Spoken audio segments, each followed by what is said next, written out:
Welcome to Bilingual Health and Wealth Academy. We are diving deep into the Millionaire Code today. Ooh, interesting. By Dr. Shu Chen-Hu. Yeah?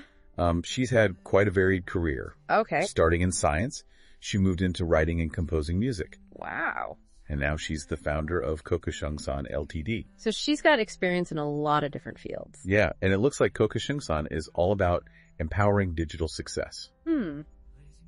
That's really interesting. So that kind of ties into the book. Yeah, it does. So what is the Millionaire Code all about? Well, Like, what's the core message? it's about a lot more than just money. Okay. It's about well-being and prosperity in all areas of your life. So it's like a more holistic view of wealth. You could say that, yeah. Now it sounds like the book tackles some common misconceptions about Oh, wealth absolutely. head on. Yeah, like the idea that wealth is just for the privileged. Right. Or that you have to be unhappy to be wealthy. Mm-hmm. She debunks those myths and says that anyone can create wealth. Okay, so how does she define wealth? Well, the book breaks it down into different categories.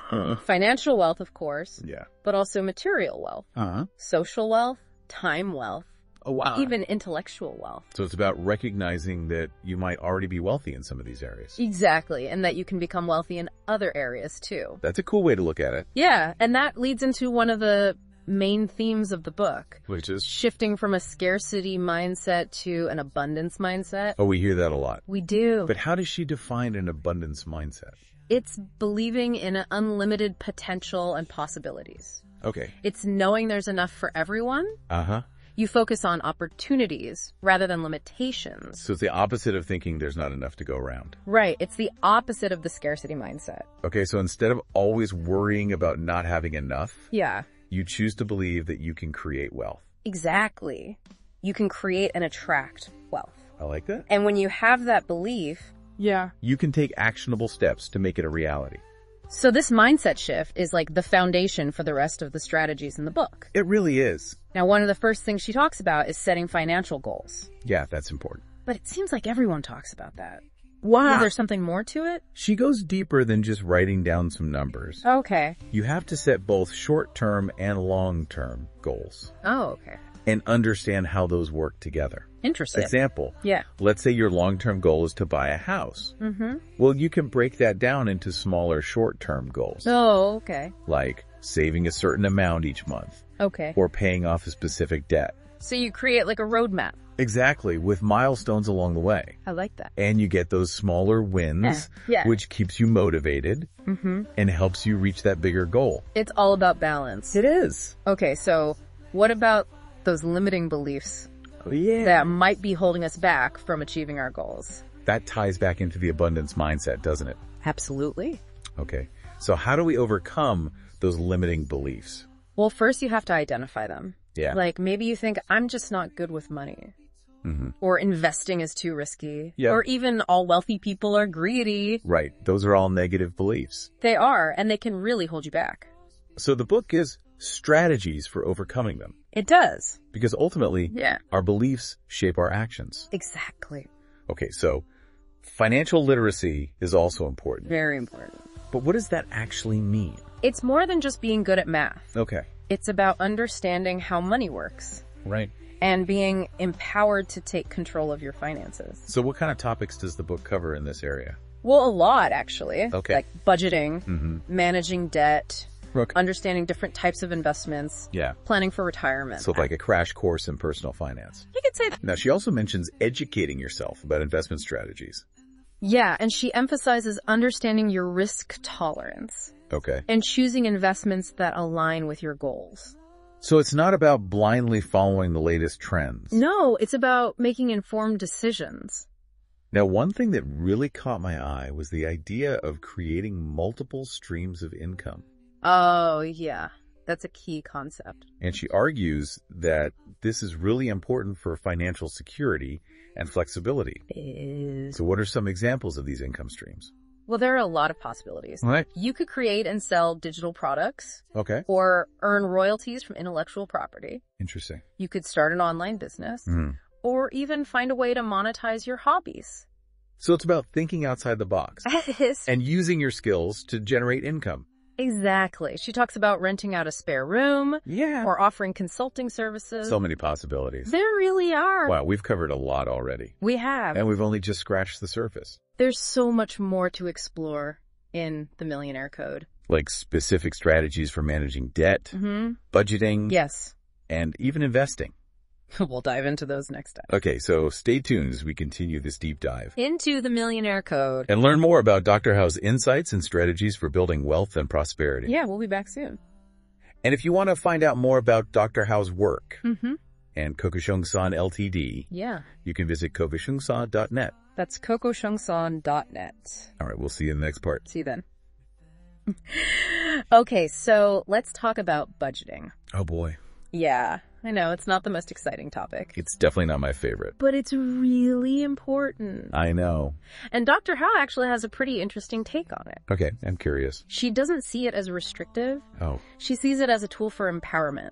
Okay. It's about taking control of your money and making conscious choices. So it's more about being intentional. Exactly. Okay. But how do we actually create a budget that works? Well, the first step is to track your expenses. Ugh, that sounds tedious. I know, but it's important. But, Even those small purchases. like that daily latte? Yeah, exactly. Okay. You need to see where your money's going. So you can identify those areas where you might be wasting money. Right. Those little leaks that add up over time. Okay, so once you have that awareness Then you can start categorizing your expenses. into needs and wants. Exactly. Okay, that makes sense. And you have to be honest with yourself about those wants. Yeah, sometimes it's hard to admit. It is, but it's important. Okay, so if that latte is a need for you. Then you build it into your budget. Right. But maybe those impulse buys at the checkout counter. Yeah, those are definitely wants. Exactly. Okay, so once you've categorized everything. Then you set spending limits for each category. So you're creating boundaries. Right. But they shouldn't be too restrictive. It's about finding that balance. Exactly. Now, I like that she emphasizes that a budget shouldn't be static. Oh, yeah. It needs to be flexible. Because life changes. Right. Your income might fluctuate. Your goals might change. So you need to adjust your budget accordingly. Exactly. It's a living document. Okay, now let's talk about saving. Another fun topic. Saving can be so hard. I know, but it's crucial. Okay, so what are her tips? Well, she recommends paying yourself first. What does that even mean? It means setting up automatic transfers to your savings account. Oh, okay. On the same day you get paid. So you're making saving a priority. Exactly. Instead of waiting to see what's left over at the end of the month. Right, because then there's usually nothing left. Exactly. And she says to start small, Okay. even if it's just a little bit each month. The key is consistency. Yes, over time it adds up. And then there's the magic of compound interest. Exactly, your money starts working for you. I love that. She also talks about building an emergency fund. That's important. It's your safety net. So you can handle those unexpected expenses. Like a job loss. Or a medical emergency. Oh, yeah. So how much should you save for emergencies? She recommends 3 to 6 months of living expenses. Okay, that's a good guideline. It is, but it really depends on your individual situation. Right, your risk tolerance and your financial obligations. Exactly. Okay, now she also talks about maximizing your saving potential. Oh yeah, there are a lot of strategies. Like what? Well, comparison shopping is a big one. Oh yeah, I should do that more often. It can really make a difference. Okay, what else? Negotiating lower bills. Okay. And even downsizing certain expenses. So it's about being proactive. Exactly. Taking control of your spending. Instead of just accepting whatever prices are thrown at you. Right. She even talks about negotiating lower interest rates on your credit cards. Oh, wow. I never thought of that. It's worth a try. Okay. What about those recurring expenses? Oh yeah, those subscriptions and memberships. They can really sneak up on you. You have to review them regularly. And cancel the ones you don't use. Exactly. Okay, now it's not just about cutting back. It's also about earning more. Exactly. So how do we do that? Well, she talks about asking for a raise, Okay. negotiating a higher salary in a new job, or exploring side hustles. So it's a two-pronged approach. It is manage your expenses. And increase your income. Exactly. Now she goes into specific ways to boost your income. Right, like real estate investment. Ooh, that sounds interesting. It is, and entrepreneurship. Okay, those are big topics. Yeah. But let's try to unpack them a little bit. Okay. So let's start with real estate. Okay. It always seems so intimidating. I know, but it doesn't have to be. Okay, so how does she make it less intimidating? Well, she explains the potential advantages. Like what? Property appreciation, Ugh. cash flow from rental income, and tax benefits. So it's a multifaceted approach. It is. Okay, so let's break it down. Okay. Property appreciation, that's when the value of your property goes up over time. Right. And that can lead to big gains when you sell. So it's a long-term investment. Okay, what about rental income? Well, if you rent out your property, Yeah. you get a steady stream of passive income. Oh, I love passive income. Me too. Okay, and what about tax benefits? There are certain deductions and advantages for real estate investors. Okay. But you should always consult with a tax advisor. Of course. So it sounds like real estate has a lot of potential. It does.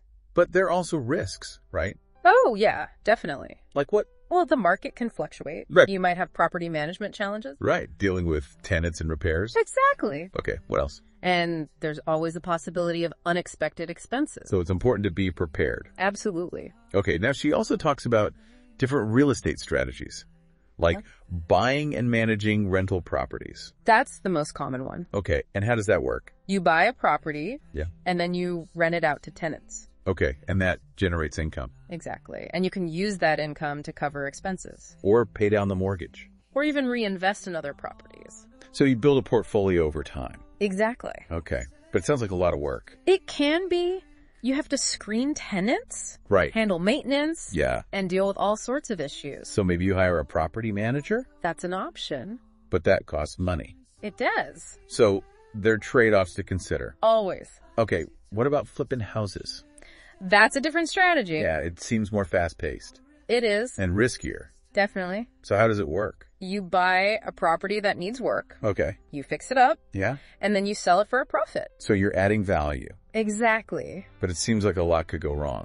The market could change. Right. Your renovation costs could be higher than expected. Yeah. You might not find a buyer. So it's definitely not for everyone. Right. You need a certain level of expertise and risk tolerance. Okay, what about REITs? Oh, yeah. Real estate investment trusts. What are those? They're companies that own or operate income-producing real estate. Okay. And they're traded on stock exchanges. So you can buy shares. Exactly. It's like a more passive way to invest in real estate. It is. You don't have to manage properties yourself. And they pay dividends. Right, which can provide a steady stream of income. So you get potential appreciation and income. Exactly. But like any investment, there are risks. Of course.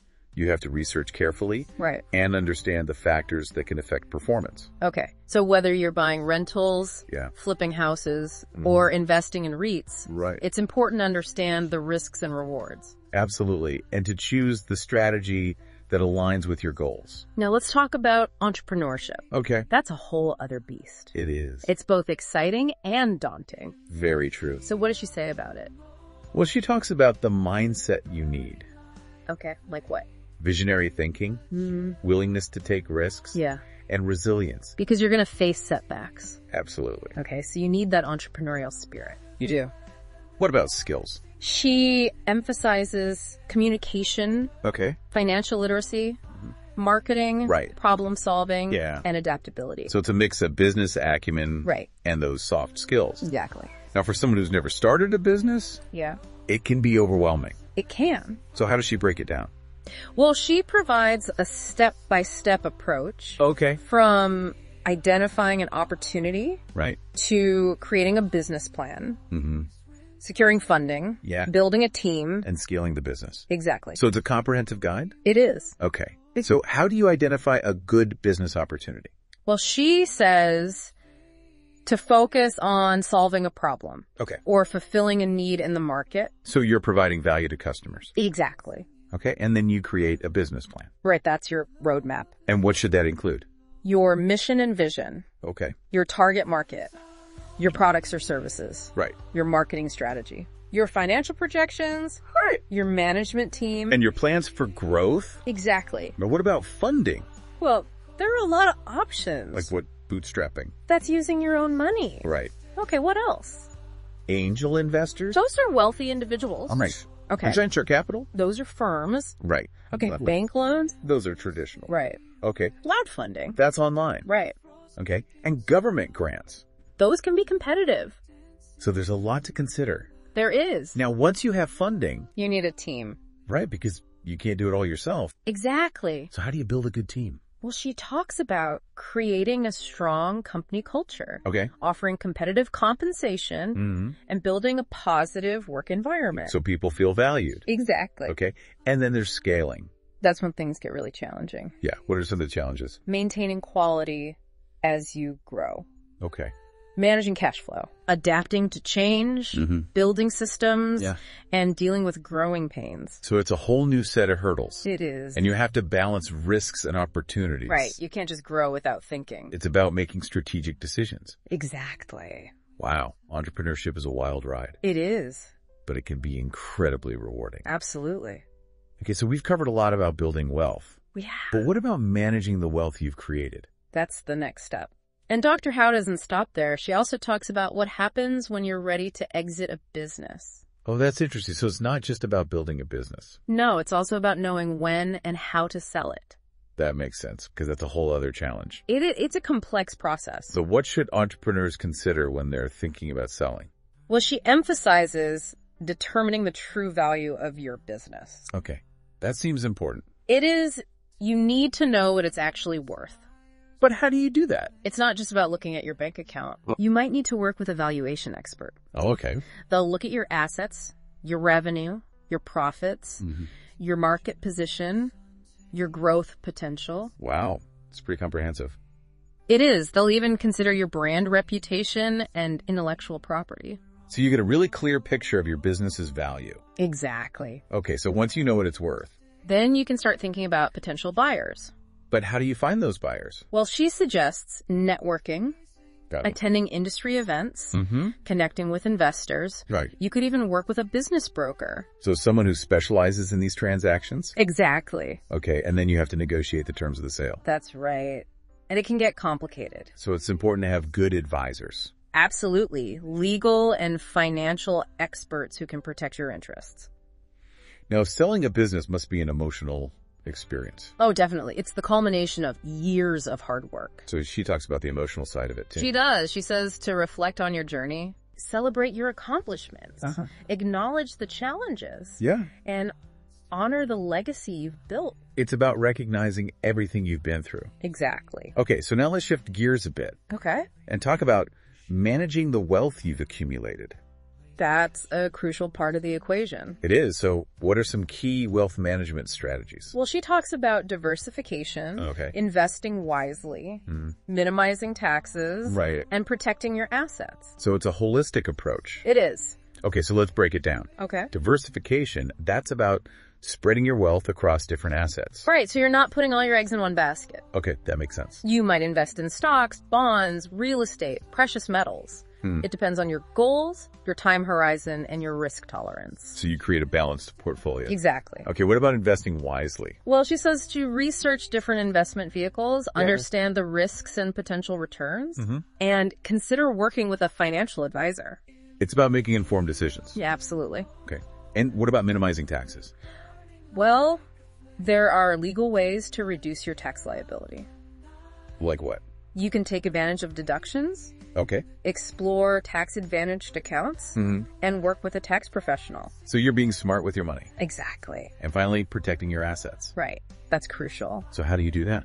Well, she talks about having good insurance coverage, creating an estate plan, and exploring asset protection strategies. So you're safeguarding your wealth from potential risks. Exactly, like lawsuits or creditors. Okay, so wealth management is about more than just investing. It is. It's about protecting what you've earned. And using it wisely. Exactly. Now, she also talks about building a family culture of responsible wealth management. Oh, yeah, that's really important. It is. It's not just about teaching kids about money. No, it's about instilling values. Like what? Financial responsibility. Okay. Prudence. Long-term thinking. Yeah. Generosity. And ethical decision-making. Exactly. It's about creating a legacy. That goes beyond just financial wealth. Right. It's about raising responsible stewards of wealth. Okay, so how do you do that? Well, she talks about open communication. Okay. Setting a good example, involving kids in financial discussion. Yeah. And giving them opportunities to learn about money. It's about making financial literacy a part of family life. Exactly. And it's not just about family. It's also about giving back to the community. Absolutely. She talks about philanthropy. And using your wealth to make a positive impact. Exactly. It's about recognizing that wealth can be a force for good. Now, as we wrap up this deep dive, I'm really impressed with the depth of Dr. Howe's insights. Me too. It's not just about financial strategies. No. It's about living a more prosperous and meaningful life. Absolutely. It's about aligning your actions with your values. And creating a life of purpose. Exactly. Well said. If you want to learn more about Dr. Howe's work and Kokushung-san Ltd., visit kokushungsan.net. That's kokushungsan.net. We encourage you to reflect on what you've learned from the Millionaire Code. Yeah. What resonated with you? What small step can you take today to move closer to your goals? Remember, every journey begins with a single step. That's true. We hope this deep dive has been valuable and inspiring. Yeah, we hope you're motivated to create the life you desire. Until next time, happy wealth building. See you then.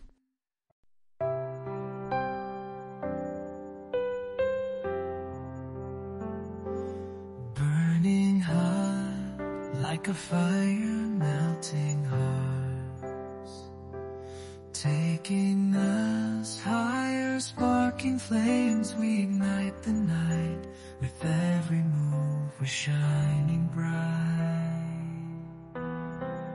blazing passion, a force untamed, dancing through life.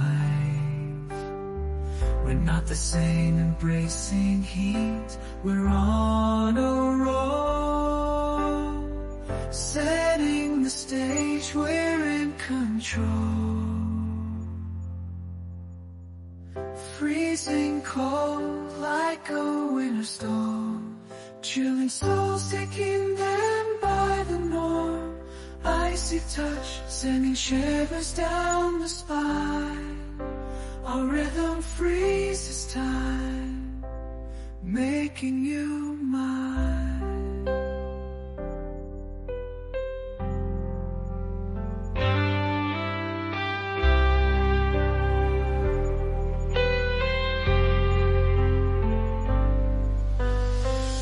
Burning hot like a fire, melting hearts, taking us higher, sparking flames. We ignite the night. With every move, we're shining bright, blazing passion, a force untamed, dancing through life. We're not the same, embracing heat. We're on a roll, setting the stage. We're in control, freezing cold like a winter storm, chilling souls, taking them by the norm. Icy touch, sending shivers down the spine. Our rhythm freezes time, making you mine. In the heat of the moment, we're burning like a flame. In the chill of the night, we're freezing in the game. But no matter the weather, we're dancing hand in hand, together forever in our fire winterland. Through the highs and lows, we'll never let go. Our love's a blazing fire in the coldest of snow. With every beat of our hearts, we're defying the cold in this winter's tale of love. Our story will be told as the embers fade away and the frost begins to thaw. We'll keep dancing in the moonlight, with love as our only law. With ever's our only law. With every beat of our hearts, we're defying the cold. In this winter's tale of love, our story will be told. As the embers fade away and the frost begins to thaw, we'll keep dancing in the moonlight, with love as our only law.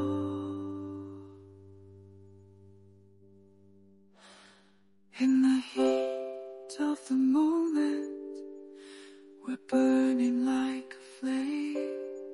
In the chill of the night, we're freezing in the game. But no matter the weather, we're dancing